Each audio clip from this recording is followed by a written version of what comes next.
FIFA 23 is far from a perfect game, and in today's video, we're going to highlight this. We're looking at some of the worst things within FIFA 23. Our main focus is going to be Ultimate Team, and it's going to cross over quite a few different things. We'll talk about gameplay as well as just general problems within the menus. So firstly, let's look at the big picture. We need to highlight the inconsistent gameplay. I'm not just talking about this being between every single game mode, because there is a massive pace and difference whether you play division rivals, squad battles, or even just go into FUT draft. All of these feel completely different. But this problem also goes a lot further because it's different depending at what time you play. For those that are able to do this, when it comes round to the weekend league being active, they try to get their games completed on Friday and Saturday, because by the time you get to Sunday, it's next to impossible to play. You can't even string together a couple passes without it being this slow, laggy mess. This isn't a new thing for FIFA 23, it's actually been there for years. Gameplay is completely inconsistent across the whole of Ultimate Team, but it's a problem that EA doesn't address, and it doesn't look like it's going to get fixed anytime soon. But really saying that the whole gameplay within FIFA 23 Ultimate Team is inconsistent doesn't quite do it justice, so let's go a bit more specific. Player switching. Player switching is something that should be simple. You press the button to change player, and you do have options. You can use the bumper on your controller, or you can even use the analog. But here's the thing, it doesn't actually matter. There's loads of situations that you have within FIFA where it'll bounce off a player and you can select it to be the closest player, but the game tells you that you can't. You then have to drag another player out of position to auto run to it, and there's nothing that you can do to prevent that player from actually running. Let's say that the ball bounces into the midfield and you want to select a midfielder to retrieve that ball, and the game auto selects a defender. There is nothing that you can do. That defender is going to run out of position, making you open at the back. And this happens not just on rare occasions. You're probably going to experience this several times every single game. Sometimes they're small problems, other times they can be a lot bigger. Similar to this, we also have second man press, or second man contain, whatever EA wants to call it. Quite simply, whilst you're off the ball, you're able to control your player that you've selected, but you can also use the second man press to have another player put pressure on your opponent with the ball. This allows you to have someone chasing the opponent down whilst you control another player to cut passing lanes. That's the way it's intended to work.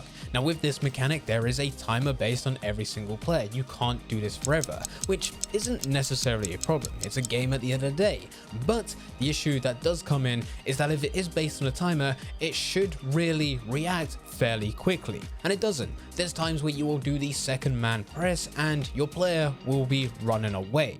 They're still jogging backwards towards goal because the AI has taken control. That timer is now ticking down whilst your player is not doing what's required of them. If that's going to work that way, EA might as well completely remove the timer because it's not doing what it's supposed to. This is either a problem with this as a gameplay mechanic, or it branches over to our next problem, which is button delay. Button delay is a complaint that you'll hear a lot within the FIFA community. It is there. There will always be by default some delay, but not as much as what it should be. And it does somewhat cross over into that inconsistent gameplay. When gameplay is slow, button delay is incredibly noticeable, where it will take literal seconds for a player to react after you press a button. But there's also times where you will do this way before than you're supposed to. Maybe you've cut it back and you want to take a first time shot on goal, your player will still take a touch due to this delay. Even it could be the most simplest goal, open net, no pressure on you whatsoever, with the highest rated players, and this will still happen. And if you're adamant that this is just players complaining for the sake of complaining, you could even try this within the menus. Within the menu, there's also a delay for you to be able to switch between different tabs. And if you do this really quick, the game will actually not even register some of the inputs that you're making. You can go into the transfer market, search any group of players, and every single time just use your analog to go across one player at a time. Not hold it down just once and then leave it, once and then leave it. You're given more than enough time for the game to register everything, but after a few players, you'll notice that it just doesn't even register anymore, and you'll need to do it multiple times in order for you to move to a different player. It's ridiculous, and if the game can't handle it within the menus, there's no way that it can handle it within an online environment against other players. But going back to the gameplay, auto lunges. Ultimate Team is not esports ready, and I don't think it will be for years. Technology just isn't there, and especially not technology coming from EA.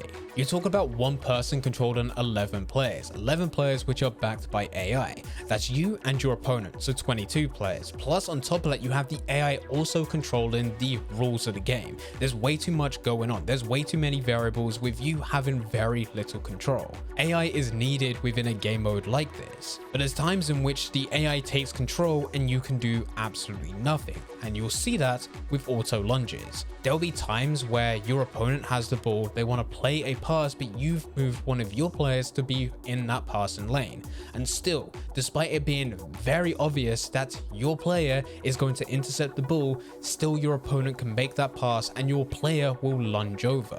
Not just that, but in some situations it'll go into auto tackles where they'll try to tackle your opponent regardless of whether or not it's a smart decision to do so. Sometimes it leads to there being fouls, and depending where you are on the pitch, even penalties which have cost you a goal because of something you have no control over. Now, with the example that we just gave where it should be a clear and obvious interception, there's other times where it should be a lot easier for you to make a pass, but somehow the game screws over the pass completely and your opponent gets the ball. We see this a lot with terrible short passes. There seems to be no pace on the ball, and even if you're aiming the ball to go into one direction, and an example of this is being able to pass straight down a line to a winger, it can't do it. It can't follow the line. It ends up having to pass right into that player.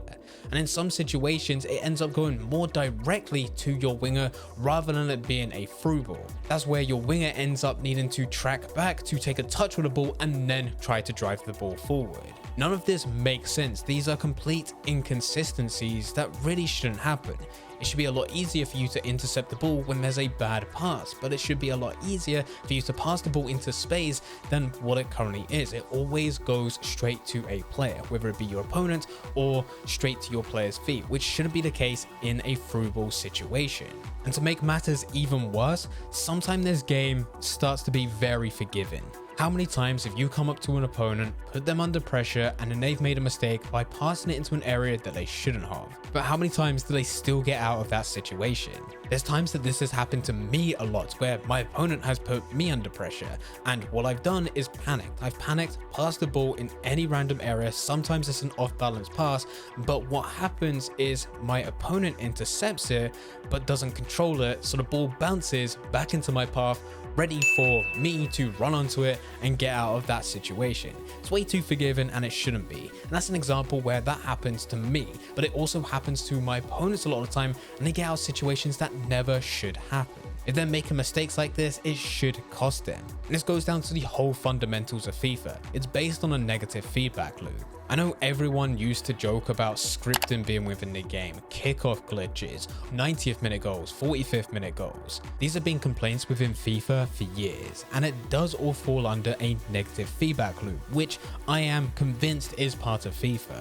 As part of game design, negative feedback loops allowed the relationship between two different players to be more balanced than what they actually would be if these negative feedback loops wouldn't be in place. This is also what should lead to a more dramatic ending. You're going to feel a lot more pressure if it's 3-2, you're winning, but it's coming up to the 90th minute. And regardless of the skill level between the two players, if you feel like you've dominated the game and your opponent has had 2 lucky goals after only having 2 shots on target, and now they're on the attack, you're going to feel that tension. That doesn't mean that the game is entirely against you. It just means that the second that you score a goal, your opponent's stats could be slightly boosted. We're not talking about a ridiculous boost, but there being a higher chance of the ball bouncing into their path, or a higher chance of them scoring from angles that they probably shouldn't. And let's not just say that this is a complete theory and conspiracy. This is stuff that's been implemented into games for years. Matchmaking in itself is already a negative feedback loop. And just like there is a big complaint within a Call of Duty community where skill-based matchmaking shouldn't be a thing, also it shouldn't really be a thing within FIFA. And to make the gameplay even worse, the systems that EA have implemented for FIFA 23 don't really support this being an online game. Let's say that you came up to an opponent and from the very first minute you were dominating. You haven't scored any goals, but the possession is all in your favor, the passing is perfect, you're creating a lot of chances, you just can't score. But all of a sudden, your opponent manages to get a goal. It's a lucky goal, but it's fine, you carry on playing. But as time goes on, they manage to go and break away for a second time and get a second goal. You are now 2-0 down, it's half time, and even though you've dominated, had many shots on target, you just haven't been fortunate to get it into the back of the net. You go into second half and you hit the ground running. You manage to score a goal. Congratulations, it is now 2-1. And after that, you are just knocking on your opponent's door. Chance after chance after chance, but you are unfortunate not to score. Goalkeeper is saving everything, or maybe you're just missing with that final touch to put it into the back of the net. And finally, in the 85th minute, you score. It's 2-2. Guess what? Your opponent quits. That's about 15 minutes of your time that you've put into a game only for it to end 2-2 with the game being incomplete. You going back to the menus and you've lost contracts on all your players because they did play a game, but within any of the game modes you have not progressed. The game doesn't count as a win, doesn't count as a draw, doesn't count as a loss. It just didn't exist, despite the contracts still be taken away from your players. Your opponent, on the other hand, even though he did forfeit the match, he still gets the loss, but you get absolutely nothing. These are draw quits and they are the most frustrating thing that you can come up against. It's simple for EA to fix this. If someone forfeits a game, the opposition should get the win. Can we just make that by default? Or at the very least, when there is a draw quit and you actually forfeit the game by going into the menu or turn off your console halfway through, that's when you next go into FIFA, there is a cooldown. You're not allowed to go into any online games until the 5-minute time is up. And then if they go into that next game and draw quit again, then it should be a 10-minute cooldown, with this incrementally increasing by 5 minutes every single time that they quit during a draw, because it shouldn't happen.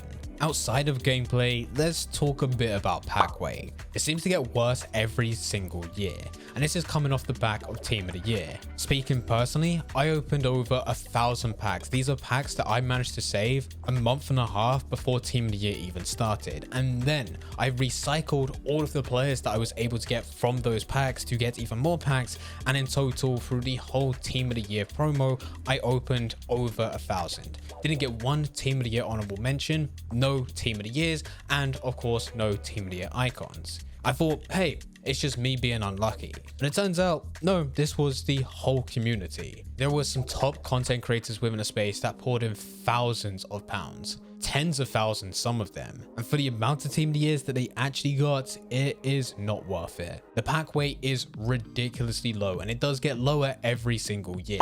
And these are virtual cards that mean absolutely nothing, because roll round to September, October, we go through this whole process again where EA just ditches the previous game, has nothing to do with any future FIFAs, and we start again. It honestly wouldn't hurt EA that much to bump the pack weight up slightly, or at the very least include something where if you open 100 packs, there's a guaranteed chance that you can get something good.